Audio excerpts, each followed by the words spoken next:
Welcome, everyone. My name's John Meyer, and welcome to another edition of the AWS Blogger, where we continue our three-part mini-series with Mai-Lan Tomsen Bukovec, Global VP for AWS Block and Object Storage Services. Before I bring Mai-Lan on, just a friendly reminder that at the end of this episode, we're going to do a live Q&A session. So don't forget to subscribe, click the notification, and feel free to post your questions and comments below. Before we begin, don't forget to hit that like and click subscribe. I'd like to welcome Mai-Lan. Mai-Lan, welcome. Hey, John. How's it going? Good. How are you? I'm good. I'm good. Thanks. So let's do a little quick recap here. First of all, thank you for joining me. I really appreciate it. I've had fun over the last few episodes just doing these recordings with you and then doing a live Q&A session. I'm really looking forward to that. In our last one, we talked about data explosion, free from the box, diverse workloads. And we're going to end our mini-series here talking about modern data architecture, which is a big topic. Would you agree? I think so. I think it is what people are doing today to build the applications that they want for tomorrow, for the decisions for today, but also to look forward to where they want to go with their businesses. It's a really important concept, not just if you're building an application from scratch today, but also if you're planning to revise any architectures that you already have in place. So that actually led into my next question is really kind of what is modern data architecture? I know you're touching on a little bit there, but did you want to go in depth a little bit to help everyone understand what really modern data architecture means? Sure. I think when we talk about modern, we're really talking about breaking away from a hardware life cycle where the growth of your storage and your data architecture and all frankly, the characteristics and attributes of your storage are all governed by the hardware box that you're using for storage. That is the legacy, old guard way of doing things. And now today, we're seeing, and we have been seeing over the years, a whole different type of architectural model emerge. And the architectural model that is emerging is uniquely positioned to give customers the ability to have agility. Because customers today know that they don't necessarily want to plan for the applications that they're going to build in 5 years, but they want to make sure that the storage foundation for whatever applications they're building doesn't have to constantly be re-architected, constantly be data migrated from one platform to another. And instead, what it's doing is it's growing, it's gathering the data that will be used not just for today, but used in the future. And so the way I would really think about it is rather than having these hardware-driven data silos where the application is very closely coupled to the underlying hardware architecture, you're moving to a model where you have a logical shared data set. And so at the heart of a modern data architecture is this assumption that you're using a multi-tenant data set. And if you're going to use a multi-tenant data set, you need to have a certain set of capabilities in that data set, which frankly don't exist at all in a hardware-driven world. And so I think I mentioned this in one of our earlier podcasts, John. One of the really fun things about working on S3 is that you evolve S3 to what customers need and where they're going in the future with their applications. It's not tied to, pre-assumptions around backward compatibility with some hardware set. It's really about where are customers going with their applications and how do you build in a new set of semantics that don't really exist anywhere else, whether it's cloud storage or on-premises, that really match what customers are doing. And I'll give you an example. In a modern data architecture, you have to go with this assumption that you have a shared data set with multi-tenancy. And by multi-tenancy, I mean that you have many different applications using that shared data set. And so the heart of that is access control. It's the ability to logically partition the usage of the data governed by policy. And to be able to do that in a way that scales. It scales not only to the size of your data, but it also scales for the growth of your application set over time. For us, when we thought about what customers were doing, we saw that customers really liked the separation between storage and compute. And they liked it because they wanted to grow the storage. They wanted to collect all this data. They knew there were probably going to be a bunch of applications in the future that they wanted to do, but they also knew there was going to be a set of applications today that were important for them to run on the data set. And they were different applications. There were analytics applications. There was machine learning models that customers wanted to train on the same data. There are compliance applications that want to use the same data set. And so in that world of the shared data set, you have all these different tenants, and you have to govern them in a way and control that access in a way that's driven by policy and not individuals. What we did is we took a step back and we said, just like customers are separating compute and storage, we're going to separate the idea of access from the storage itself. So the storage itself is essentially the bytes that you store in S3. But the access is different. The access to the object is something that you want to govern based on your own business rules. And when we first launched S3, and customers started to use it, we knew that customers wanted to control it by policy. And so we introduced essentially a bucket policy. And a bucket policy had all the logic around how different applications would come in and access the data. But in this world where you can separate the growth of your storage from your growth of all these different applications that want to make use of that storage, we found that the bucket policies were getting pretty complex because as the application set grew, so grew the number of business rules that you had to put in. And it was possible to do. It is possible to put some pretty verbose rules in place in your bucket policy.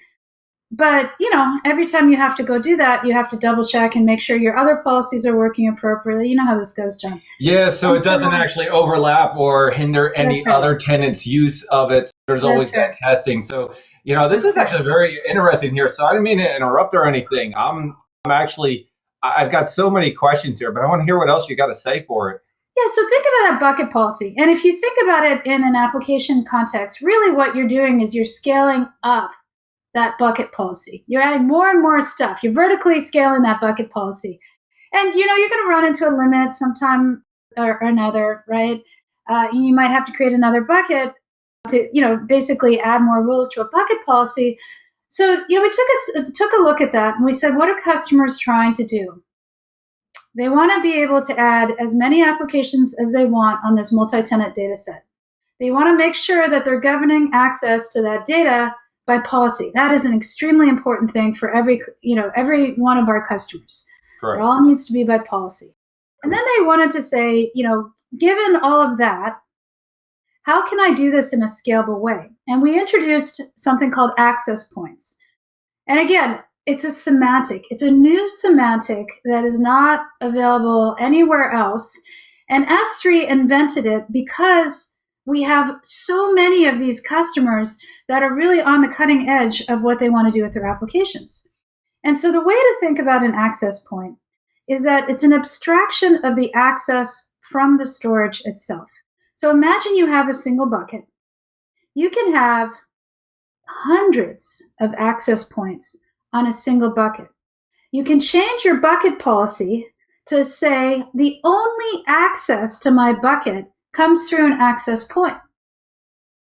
So you no longer can go direct to the bucket to go get access to your storage. And then you're governing all of your access to the storage based on access points. Now you're still going to set lifecycle policies on the storage itself because that is an operation on a byte.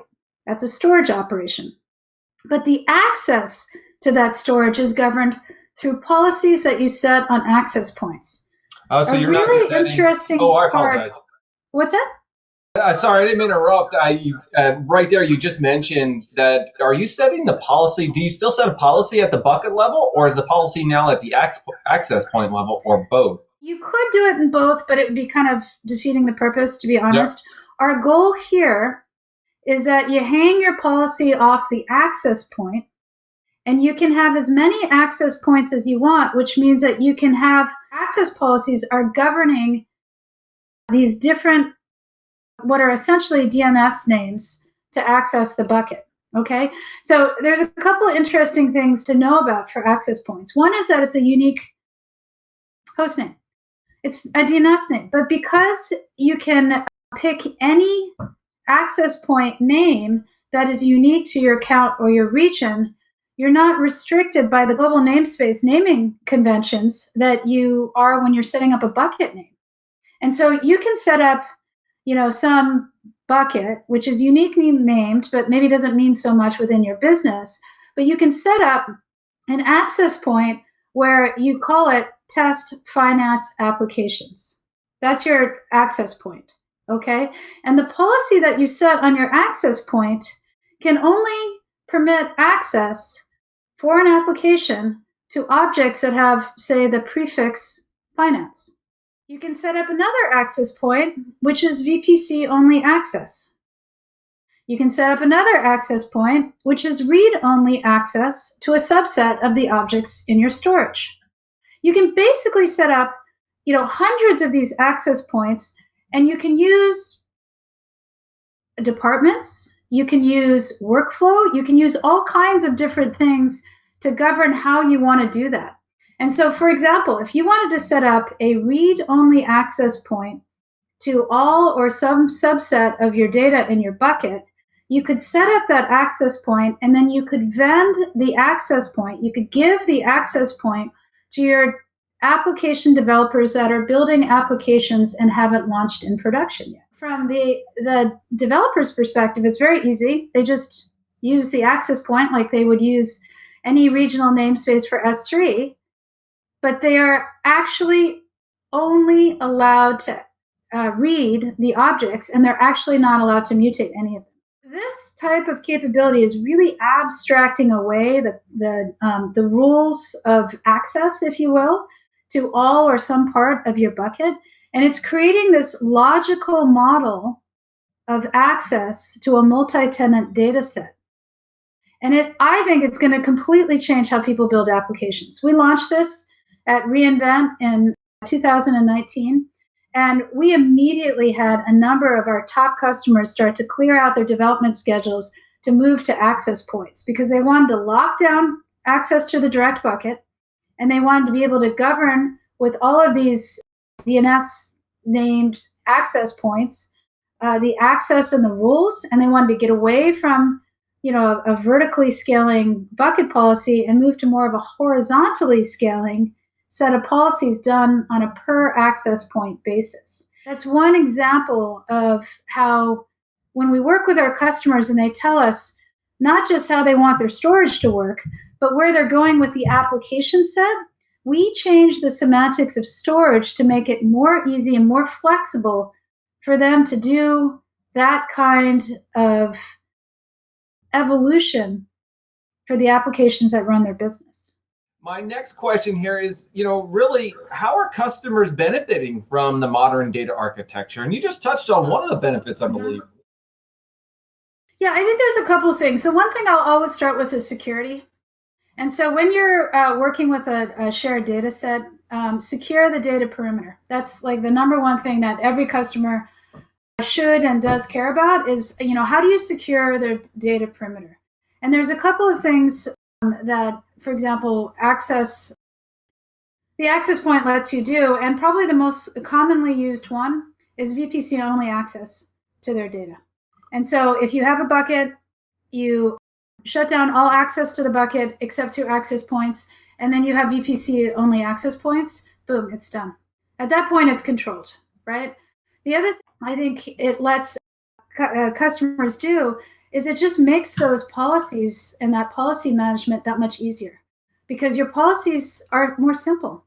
Because when you're setting up a policy for an access point Your main thing that you have to figure out is your mental model around how do you want to govern the logic of your access points. Do you want to have read only and then, write only? Do you want to have a access point per application? We have some customers that basically do an access point and they give it to an application owner, and that's their access point, right? And so that application owner is working with an application set, and they don't know or care that there's 200 other access points where each one of them are for a different application, because their access to the storage is then governed by the rules on their access point. Makes security simpler, and as people know, when dealing with security, the more simple the security, the better. Its complexity is what is going to get you, because, as you mentioned, there's, rules that, one takes precedent over the other, and you might not know it. And so simplicity is key, and securing the data perimeter is absolutely critical. And so this idea of the data architecture also depends, or the modern data architecture also depends on a horizontally scalable model for security, where as your application set grows, your complexity does not grow with security. You're able to hang those super simple, clear security policies on an access point. And so we're seeing customers really like that. We're seeing actually sometimes we have the security officers within a company are the ones who are leading the charge in bringing access points into adoption, because they like the VPC only, the simplicity of working with individual policies on an access point versus a very shared bucket policy. And so, a ton of different benefits for access points, but that's just one example of an abstraction that we're doing to separate the idea of access from the storage so that customers can have more flexible growth on their application layer. Now, you mentioned the user-friendly DNS names. That just goes back to the old knowing a DNS name versus an IP address to access something. And it makes it more, humans remember a name versus a whole bunch of numbers in order to access. So I think that's a huge benefit. And the security that you talked about right now, like the complex way that you're talking with, like adding more to a policy bucket, you don't know what's overlapping and what takes precedence before another one, and adding another policy in there, another line item, and then you don't realize that you might have broke access to another application to somebody starts shouting about it. So those are some really good points about it. Yeah, just so you know too, John, access points are free of charge. You can create, like I said, hundreds of access points for a given bucket. I think a lot of customers are going to like it because of the namespace definition, the more control over the naming of an access point that you have. I mean, the problem with the global namespace is that it had to be a unique name within the global namespace. So people came up with some pretty complicated names to be unique. I was one of those. Right? Dev test 1 is not going to work. The idea of being able to pick what your name is, matters. The other thing I would say too is that the access point is ephemeral. So you can tear down your access points and you can add new ones, and there's zero effect to the storage. Zero effect. And so if you wanted to create a dev test 1 access point, and it was unique within your account and your region, you could go create your dev test 1. You could use it for the testing process, and then you could just delete it. And again, there's no impact to the underlying storage because of that abstraction that we built into this new semantic in S3. If you want to do what you're thinking of, which is go take a look at your access points and see what your policies are and things like that, you can do that. It's in the console. We've just listed them out as, you can go into the console, the AWS management console, go to S3, and there's a view of all the different access points that you have on a given bucket. I think the global namespace within your AWS account is a huge benefit, because now you're not limited to what globally you can utilize. Mm-hmm. You're limited to your account. So if you're using dev test 1 already in your account, well, obviously it's used, but now you own it. You can control that dev test 1, and like you said, it's ephemeral. So if you want to use it for something else, get rid of it, use it for something else, reallocate. So I think that's a huge benefit there. That's actually a really big one. So a lot of customers like that a lot, because it just, a lot of what we're trying to do here, John, is we're trying to match how customers want to use storage with their applications. And the uniqueness within the global namespace was as kind of a storage thing. Like it was part of us introducing the global namespace, which a lot of customers liked, and then they stuck with. But, this gives you a lot more control and flexibility. And everything we're doing is trying to be this foundational storage for any application that you're building on top of S3. Now, we're still developing tons and tons of new capabilities at the storage layer too. Don't get me wrong, like this application access is super important, and access points, we're going to continue to iterate on it. We have already this year, and we're going to continue to add more and more capabilities to it. But we're also really invested in the storage itself. And in the storage itself, it's not just the table stakes. I call them table stakes. Security, availability, durability. We put a ton of effort into that. It's in our DNA. We will never give up on pushing every last boundary to make it awesome for our customers. So table stakes. We also are introducing, or we have introduced a lot of new capabilities around storage management. And that goes from everything from adding new storage classes like Deep Archive, which is $1 a terabyte per month, cheaper than tape and way better, to the intelligent tiering storage class, where we'll price the storage, the object, based on the usage of that object in a given month, which is dynamic pricing, essentially, based on access. And it's saving customers a ton of money. We also do things like inventory reports. So I talked a little bit about security being job one. One of the things that, we talk a lot with CISOs and other folks who are really invested in going to the cloud and making sure that they're putting all their security best policies in place. And the two things that we built a couple years ago, we built block public access, which is a control that you said, pretty much when I talk to any customer, I say this. So I'm going to say it here, John. Put block public access as a control on your account, not on your bucket, on your account. You can put block public access as a control on your bucket. And as you know, John, when you create a bucket, it's locked down by default. The only person who can access it is the administrator. But people will change that for various reasons. And for us, it's really important to have this block public access control at the account level. Because what it means is that any bucket that is created in the future has that public access blocked. And so that's the type of thinking we do, which is like, talk to our customers. How do they operate? At what scope do you want that type of control? And we build it. And then on the security side, the other things that we do is we go all the way down to the object level. And so in our S3 inventory report, which you can run and get an inventory of every object in your bucket, it lists the encryption status.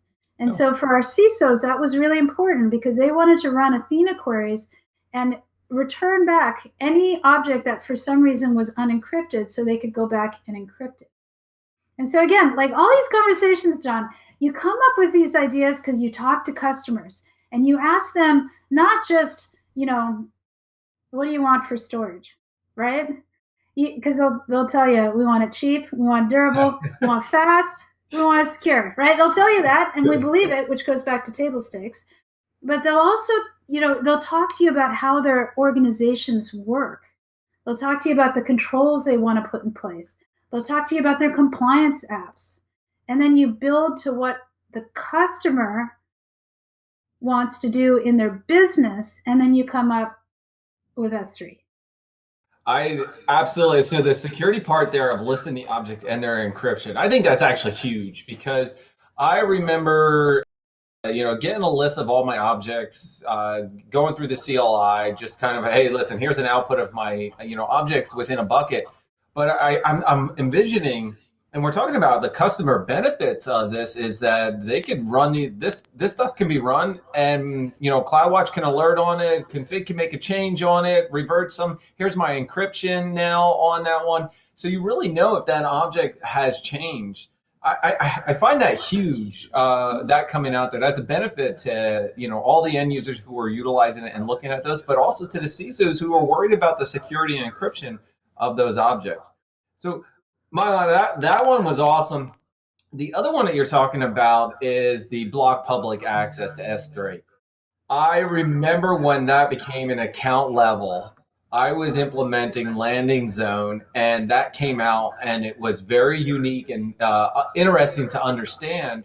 Is that this was a functionality that we didn't see coming out. Now, I implemented it before joining AWS, and I ran into it. It was a block. I'm like, what? Why can't I access the bucket I just created? What's going on?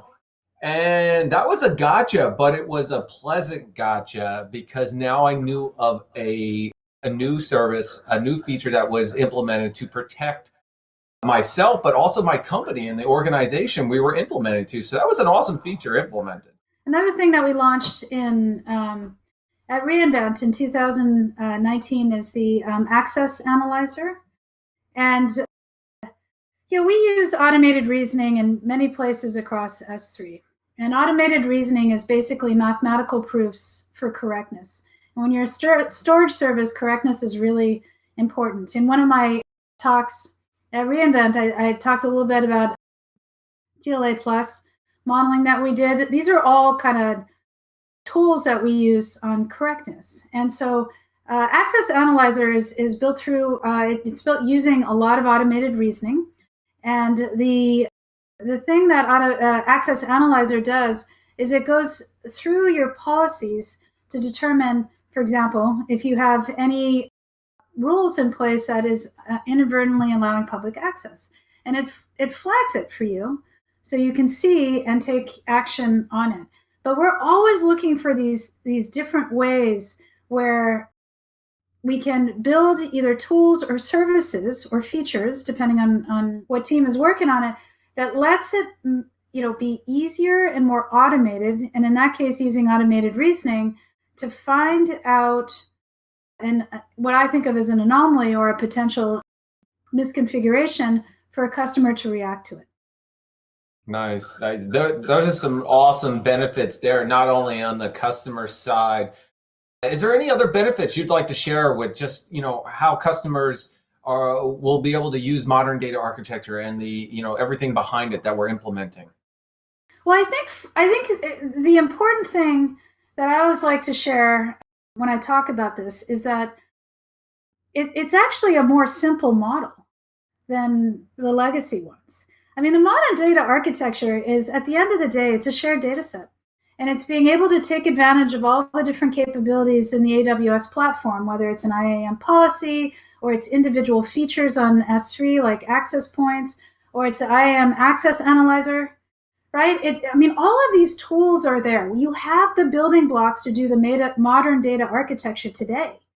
And the mental model is way more simple than having a set of hardware over here for high performance computing, a set of hardware over here for more archive storage, and what applications go with each one, and what is my refresh cycle on that hardware, right? And then how do I update my application or plan for the data migration between the different hardware? That is complicated. It's complicated, it's expensive, it is unnecessary. And so this modern data architecture actually is a much more simple model to adopt. And it is the one that is future-proofing for all those applications you want to do in the future. And all the different building blocks are there. It just takes a different perspective on how do you want that data that you're accumulating, as IDC says, at a rate of 40% year over year on average for digital data growth. How are you accumulating that data, and what do you want to do with it? How do you want to build that application layer on top? And once you get your head around that and you come up with really your architectural, your business strategy around your applications, the building blocks are there, and they all start from S3. I do have a pop quiz for you. It's a different one than the first one, and Okay. throughout our talk, I'm going to put you on the spot a little bit, but I know I'm 100% that you're going to get this completely right. Do you have any closing remarks on modern data architecture before I jump into this quiz? No, I really encourage folks to think about, you can have as many buckets as you want. We have customers, huge customers who have hundreds of petabytes, and they got it in one bucket. And we have customers who have, many different buckets because they've assigned them to different, departments or organizations. But I really encourage folks, if you're interested in this modern data architecture, at its heart is this idea of a logically divided by access policy multi-tenant data set. Look into access points. That's a really important semantic that was recently introduced, and we're continuing to build it out. Look into how you want your storage classes to work together. I always encourage people who are working with data lakes, particularly those with large objects, to look at intelligent tiering. It's a very smart, capable choice for data lakes. You're not sacrificing anything for performance and then I look to 𝗕𝗂𝗸𝗃 as a great solution for any time you actually have a bunch of data. You don't know if you want to throw it away or keep it, put it into 𝗕𝗂𝗃. It's, cheaper and better than tape. And use it for any time you want to drop the cost of your storage down, because it is a really easy thing to tier into with lifecycle. So take a look at all the building blocks that have evolved over time around your storage, and then use that semantic of the access point that separates the access from the storage itself. It's a really, that is the path of the future. That's what we see customers doing every day. It's a separation of storage and compute, so you can grow your storage or your compute applications independently without having to re-architect or change your storage. That's really good. So Mai-Lan, that's actually a good ending there on the modern data architecture. Mai-Lan, my pop quiz, and you pretty much mentioned most of those, is how many storage tiers are there and what are they? That's not a pop quiz. That's S3. We have two archive storage classes. We have for Glacier. There's Glacier, which is a storage class itself, and then there's 𝗕𝗂𝗃𝗃. You can work with either one of these Glacier storage classes through the S3 API. So you can tier, you can, it's all sort of integrated behind that S3 API. And then we have 4 storage classes for S3. And so the way to think about the difference is that a Glacier storage class is asynchronous. You're going to have a delay in the retrieval of the storage because it's an archive storage class. And then 𝗕𝗂𝗃𝗃 is our cheapest by far, and it takes up to 12 hours to retrieve data out of 𝗕𝗂𝗃𝗃. And I got to tell you, that is way faster than tape. So it's cheaper and it's way faster, and you don't have all the issues that you get with tape because it's basically a managed storage class by Glacier. And then the 4 storage classes that you have with S3 is that you have 2 what I think of as general purpose storage classes. You have standard, and standard is a default storage class. So when you're using S3, by default, you're using standard. However, I really encourage people to consider intelligent tiering as a general purpose storage class for just about any storage that they have. Intelligent tiering will get you that savings automatically if the object itself is not accessed. And so the interesting thing about intelligent tiering is that there's no data retrieval fee that you have for intelligent tiering for the infrequent access. But you're going to pay a minimum object size, and you're going to have to keep the object around for at least a month. And it's because the underlying semantics of intelligent tiering is that we're watching your object for you. So if you think that your object is greater than 256K and you're going to keep it around for longer than a month, intelligent tiering is a no-brainer to use as a default storage class, because it's just going to keep an eye on your storage. And if your storage happens to not be very accessed during a month, for each of those objects that aren't touched in a month, you're going to pay the same price as infrequent access storage. And if it's actually accessed, you're going to pay the same price as standard. There's no magic behind the pricing. The magic is behind the storage class keeping an eye and giving you the dynamic pricing based on usage. Those are our 2 general purpose storage classes. We have 2 other storage classes, which are what I think of as specialized storage classes. And by specialized storage classes, it's like the storage you're putting in there, and you're fitting the storage characteristics directly to those storage classes. Infrequent access storage, standard infrequent access storage, is up to 40% cheaper than standard, and it's ideal for storage that's accessed maybe once or twice a month. And if you already know your storage is going to be accessed once or twice a month, put it in infrequent access. You'll save more money than intelligent tiering. But if you access your storage, you have to pay a data retrieval. And so you just need to know the characteristics of your storage, and you'll save a ton of money. 𝗧cie, which is our infrequent access storage, but within a single AZ, that is really meant for copy storage. So it has the same durability characteristics of our other storage classes, but it's not going to be resilient to the loss of a data center. We've never lost a data center. But in the case that we did, you'd have to be okay with that storage being gone. And so we say it's really there for copy storage. That's our cheapest synchronous S3 storage class. And people use it all the time, particularly if they have a copy of a storage in another region. With our cross-region copy service, you can actually set the destination storage class to be 𝗧ie, and it works like a champ. It has the same synchronous retrieval of standard and intelligent tiering and SIA, but it's way cheaper. So those are the 4 for standard. You got standard infrequent access, and the one zone infrequent access. And you have 2 asynchronous storage classes for Glacier, which is Glacier and Deep Archive. And that's not really a pop quiz. You might have to come up with something else on that one. Well, listen, I think it was more beneficial that you went through everything, because I'll tell you what, the infrequent access one and the dynamic, that was actually very interesting. I think that was actually more beneficial to learn and talk through all of those. That was probably the premise behind my pop quiz. It wasn't really to put you on the spot, but I knew that you would get it 100%. Well, I got to tell you, John, I talked to a lot of customers, right? And I have for many years. And I will tell you that almost 100% of the time, that your storage is less active than you think. Almost 100% true for every customer that I've talked to, where, they think their storage is more active, and then we take a look. It's really not as active as they think. And so I'll just give you an example.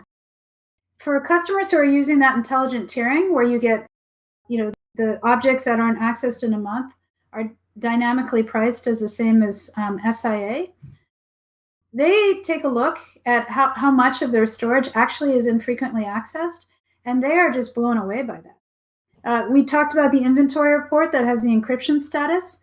The inventory report also has the status for if an object in intelligent tiering is priced at the SIA price or the standard price. And so a customer can just run a query in Athena super easily and find that, at least 50% of their storage wasn't touched in a month.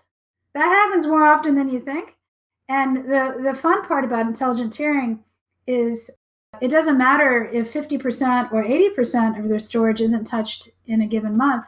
The pricing will be dynamically adjusted on their bill, and they'll just pay that SIA charge. That's actually probably a good point for us to end our 3rd episode. Thanks, Mai-Lan, for another awesome episode. That's it, folks. That rounds out our 3-part mini-series where I sat down with Mai-Lan and had some really cool conversations and in-depth, not only on a personal level, but a technical level. And this was by far our best one yet, and I really enjoyed it. Now, folks, don't forget it. September 29th at 11:15-ish Eastern Standard, Mai-Lan will be doing a live Q&A session where I'll be sitting down asking her questions, not only presented by me, but also by you, the audience. If you have a question that you want Mai-Lan to answer live on camera here, go ahead and post them in the comment section below. I'll also post the link for all 3 episodes here coming up. So don't forget, September 29th at 11:15-ish Eastern Standard. I hope to see you there.